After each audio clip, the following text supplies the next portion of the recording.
কাজ হলো ইন্নাল্লাযীনা ইয়াতলুনা কিতাবাল্লাহ। এক নম্বর কাম হলো যে কোরআন তেলাওয়াত করা, কোরআন তেলাওয়াত করা, বেশি থেকে বেশি কি করা? কোরআন তেলাওয়াত করা। কোরআন তেলাওয়াত নিজেরা পড়তে পারি না, তাহলে আমি এবার হাবেশ শব্দের থেকে, ইমাম শব্দের থেকে শুনি না, ইমাম শব্দের থেকে শুনি না, তাদের পিছনে আমি এরকম কোরআন শরীফটা শুনি না, নয়তোবা নিজে একটু এরকমভাবে আপনি মনে করতেছেন আপনার বাচ্চাগুলোকে কেন শিক্ষা দীক্ষা দিতে পারবেন না? আপনারা এরকমভাবে কেন বলতে পারবেন না যে আলহামদুলিল্লাহ বালুখালীতে প্রত্যেকটা ওয়াক্তের মধ্যে জোহর থেকে আসর পর্যন্ত কাটায় দেয়, আসর থেকে এরকম ইফতার আগ পর্যন্ত বাচ্চারা কাটায়, রহমতের 10 দিনে একটা খতম দিবে। বলেন না কয় দিনে? রহমতের 10 দিনে একটা খতম দিবে।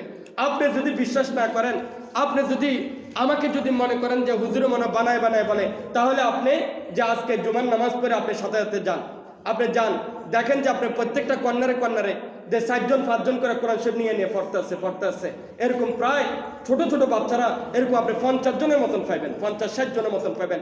যুবকদেরকে প্রায় এরকম 30-40 জনকে আপনি পাবেন মসজিদের মধ্যে কোনায় কোনায় কোনায় কোনায় গ্রুপ বাঁধে বাঁধে বসে বসে এই কোরআন তেলাওয়াত করতেছে।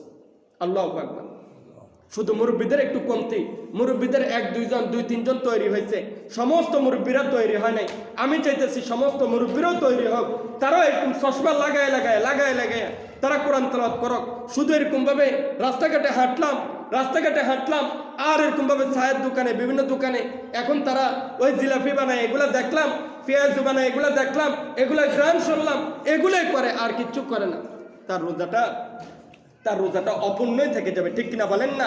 রোজাটা অপূর্ণই থেকে যাবে। এই কারণে মুরব্বীরাও তারাও কোরআন তেলাওয়াত করবো, যেরকম ভাবে যুবকরা কোরআন তেলাওয়াত করে, ছোট ছোট মাসুম বাচ্চারা কোরআন তেলাওয়াত করে। রহমতের 10 দিনের দ্বিতীয় দিন আমাদের থেকে বিদায় নিতেছে, রহমতের 10 দিনের দ্বিতীয় দিন আমাদের থেকে বিদায় নিবে। আমরা সাহারি খেয়ে ফেললাম, জুমা পড়ে ফেলতেছি, হয়তোবা ইফতারের সময় যে আমরা চোখ বন্ধ করলে চোখ খুলে ইফতারের সময় হয়ে যাবে। প্রিয় হাজিরিন, 2টা রোজা আমাদের থেকে বিদায় নিবে, মানে রহমতের 10 দিনের দ্বিতীয় দিন আমাদের থেকে বিদায় নিবে। এই কারণে আপনার আফসোস থাকার দরকার, হায়রে আমি কি করতেছি, আমার মধ্যে কোনো কোরআন তেলাওয়াত নাই, আমার মধ্যে কোনো কোরআন তেলাওয়াত নাই। এই কারণে আফসোসের বিষয়। রমজানের কাজ কয়টা বললাম বলেন না? রমজানের 3টা কাজ। 1 নম্বর হলো ইন্নাল্লাযীনা ইয়াতলুনা কিতাবাল্লাহ, 2 নম্বর হলো ওয়া আকামুস সালাহ, 2 নম্বর কাজ হলো নামাজ পড়া, নামাজ কায়েম করা। এই কথা চিন্তা করা আমার 5 ওয়াক্ত নামাজ যাতে মিস না হয়, কারণ একটা ফরজ করলে কয়টা ফরজের সমতুল্য? 70টা ফরজের সমতুল্য। এই কারণে আপনি মিস করবেন না।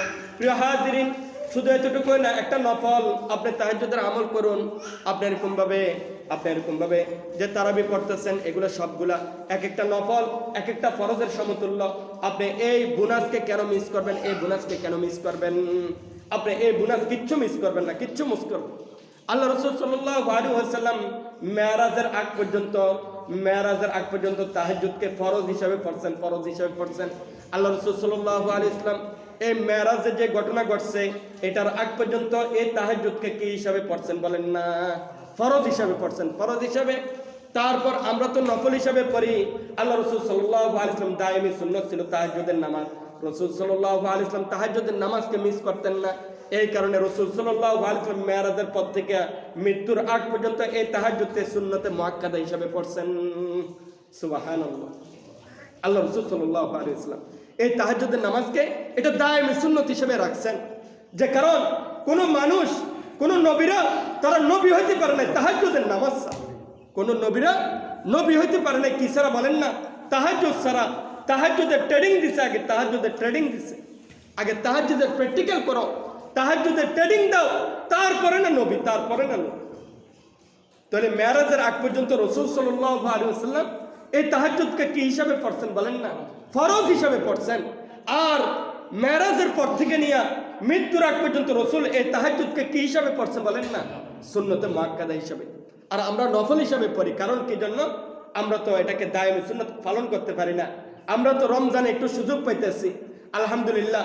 পরিবেশগুলো তৈরি করেন না, যেরকম ভাবে পরিবেশগুলো তৈরি হোক। আলহামদুলিল্লাহ, বালুখালীতে যে পুরুষরা এসে বলে মহিলারা কেউ তাহাজ্জুদের নামাজ মিস দেয়, সুবহানাল্লাহ। এরকম বলতেছে, আপনি যেভাবে ডাকেন, যেভাবে বলেন, একটা মহিলা তাহাজ্জুদের নামাজ মিস দেয় না। আর যারা এরকম মাসিক থাকে তারা তসবিহ সালাম বসে যায়, তারা আফসোস করতে থাকে, কিভাবে করবে, আপনি এটাকেও সমাধান করে দেন আলহামদুলিল্লাহ। এই কারণে মহিলারা অনেক খুশি তারা। প্রিয় হাজিরিন, এরকমভাবে মহিলারা মাসিক চলে, তারা একটু আফসোস করতে থাকে, হায় রে পুরুষদের মতন আমরা তো পারতেছি না, আমার তো মাসিক চলতেছে, পিরিয়ডের সময় ওষুধ না খাওয়া, এটা বলেন না, এই প্রদত্ত রোগটা কে দিছে বলেন না? আল্লাহ তাআলা যেহেতু দিছে। প্রিয় হাজিরিন, একটু বড় করে বলবেন, এই মহিলাদেরকে এই পিরিয়ডটা কে দিছে? আল্লাহ তাআলা দিছেন। এই কারণে তুমি এটা বন্ধ রাখো না। এটা যদি হইতে চায় হয় এরকম ভাবে, তুমি যদি রমজানের রোজার পরে তুমি শাওয়াল মাসে তুমি এই রোজাগুলা রাখা দিও।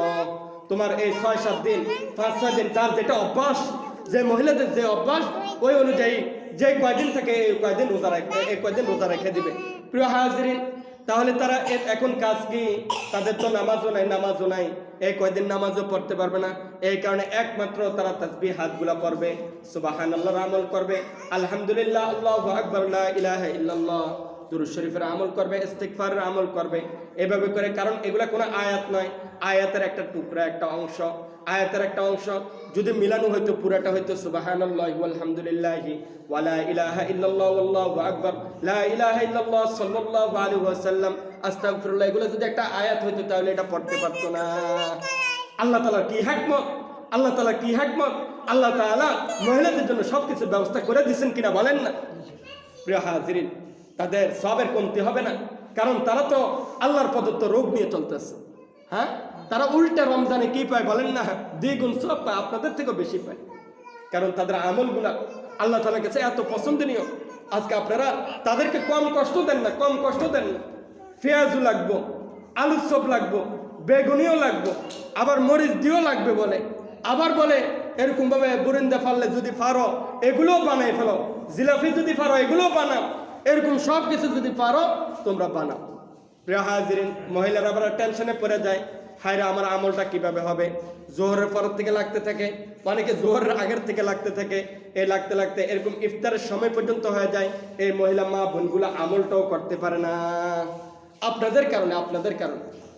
প্রিয় হাজিরিন, আমি অনেকে জিজ্ঞেস করি, আপনি কি দিয়ে ইফতার করলেন? বলতেছে বোট, সোনা বোট, যে পেঁয়াজ, এগুলা। কিন্তু আল্লাহর বান্দা যে এরকম খেজুরের কথা বলে না, বোঝেন নাই? যেটা আসল ইফতারের, যেটা আসল সামান, যে সুন্নাহ, এটার কথা কেউ বলে না। আফসোসের বিষয় কিনা বলেন না? বলতেছে হুজুর আমি তো এটা কিনি নাই। বলতেছে বেডিরে কিন্তু অনেক কষ্ট দিয়ে লাইলেন, তেল এগুলা সামান যত খরচ আছে সবগুলা দিলেন, কিন্তু আপনি তাকে খেজুরের ফোটলাটা কিনে দিলেন না। একটা এরকম ভাবে 100 টাকার একটা ফোটলা কিনে দিতে পারলেন না। সোয়াবিন তেল এত কেজি, এগুলা কিনে দিলেন। বোট এত টাকার, এগুলা কিনে দিলেন, কিন্তু খেজুরের ফোটলাটা কিনে দিলেন না। একটা খেজুর দিয়ে ইফতার ভাঙ্গায়, এটা হলো সুন্নাহ। এটা কি বলেন না? সুন্নাহ।